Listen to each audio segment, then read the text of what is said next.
শয়তান কিন্তু 104 কিতাবের আলেম।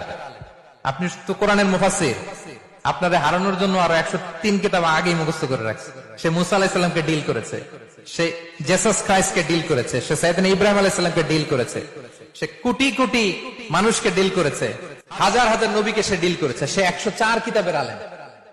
আপনি শয়তানের ফাঁদে ফা দিবেন না, এই ফাঁদে পা আপনার দিতেই হবে। এমন ভাবে সে আষ্টে পৃষ্ঠে আপনাকে বেঁধে রেখেছে। আচ্ছা, ছেলে ছেলে যদি বিয়ে করে, নাউজুবিল্লাহ, মেয়ে মেয়ে যদি বিয়ে করে, যারা এলজিবিটি কে সাপোর্ট করে, সমকামিতাকে সাপোর্ট করে, এদেরকে ধরেন আমরা একটা দেশ দিয়ে দিলাম যে তোমরা এই দেশে থাকো, এই আইল্যান্ডে থাকো, within 50 years they will be completely disappear.